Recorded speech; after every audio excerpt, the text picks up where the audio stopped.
அனைவருக்கும் வணக்கம். இன்று ஒரு சிறப்பான உண்மை கதை. ஒரு தாய் தந்தையர் ஒரு பெரிய பங்களா வீட்டு வாசல்ல உட்கார்ந்திருக்கிறார்கள்.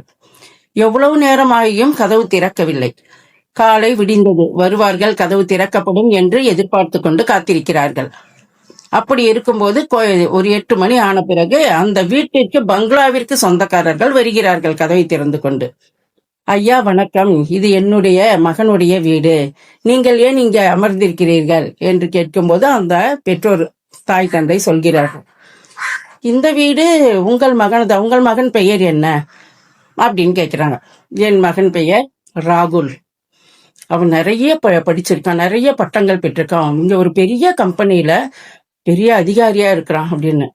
அந்த உள்ள இருந்து வந்த கணவன் மனைவிக்கு ரொம்ப ஆச்சரியம். என்னடா அது, நம்ம வீட்டுக்கு போய் ராகுல்ன்றவன் கரெக்டு, சரி இரு அப்படின்னு சொல்லிட்டு மனைவியாய் ஒரு கம்முன்னு இரு, நான் என்ன நடக்குதுன்னு பாரு அப்படின்னு சொல்லிட்டு, சரி ராகுல்ன்றவரு இங்கதான் இருக்கிறாரு, ஆனா அவரு டிரைவரா இல்ல வேலை பார்த்துக்கிட்டு இருக்காரு. இல்லைங்க, எங்க மகன் நிறைய படிச்சிருக்காரு, பெரிய அதிகாரி அப்படின்னு சொல்றாங்க.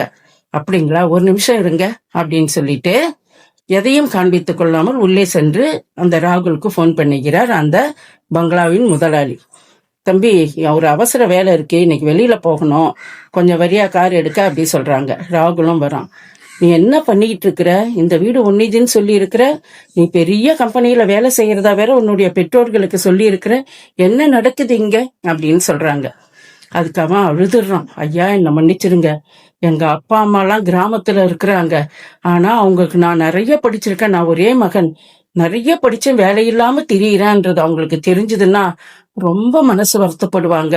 அதனால நான் ஒரு நல்ல பெரிய கம்பெனியில அதிகாரியா இருக்கேன்னு சொல்லிட்டேன், பெரிய வீடு கட்டி சந்தோஷமா இருக்கேன்னு பொய் சொல்லி இருக்கிறாங்க ஐயா அப்படி. சரி, அப்படி என்றால் நீ ஒன்னும் துயரப்பட வேண்டாம், முதலில் உன் பெற்றோரை வந்து பார், மற்றதை நான் சமாளித்துக் கொள்கிறேன். அப்பா அம்மாவை கண்டதும் காலில் விழுகிறான், கட்டி தழுவுகிறான், கண்ணீர் மல்குகிறது, அவர்களுடைய ஆசீர்வாதத்தை பெறுகிறான். அவர்கள் சென்ற பிறகு அந்த மனைவியிடம் சொல்கிறான், இவர் இப்படி ஐயா என்னை பற்றி சொல்லிவிடாதீர்கள் என்பதற்கெனங்க அவரும் ஆசுவாசப்படுத்தி கொண்டு அவரை சரியாக நல்லபடியாக அனுப்பி வைக்கிறார்கள். இந்த மனைவியிடம் சொல்லும் போது தன்னுடைய வேலை அது பெற்றோர்களுக்கு தெரியக்கூடாது என்பதற்காக ஏன் இப்படி பொய் சொல்கிறீர்கள் என்று மனைவி வந்து கடிந்து கொள்கிறார் அந்த பங்களாவாசியிடம். வேண்டாம், அவன் பாவம், ஏழையுடைய பிள்ளை, நிறைய கஷ்டப்பட்டு படிச்சிருக்கிறாரு, வேலை கிடைக்கல, அப்பா அம்மா கஷ்டப்படக்கூடாதுன்றதுக்காக இந்த பொய்யை நான் சொன்னேன் அப்படியே என்று சொல்கிறார். பொய்மையும் வாய்மையிடத்து புரை தீர்ந்த நன்மை பயக்கும் எனில். யாருக்கு நன்மை பயக்கும் எனில்? நமக்கா? இல்லை, மற்றவருக்கு நன்மை பயப்பதாக இருந்தால் அந்த இடத்தில் ஒரு சிறிய பொய் சொல்லி அவர்கள் மானத்தை, கௌரவத்தை காப்பாற்றலாம் என்று வள்ளுவம் சொல்லுகிறது. நன்றி, வணக்கம்.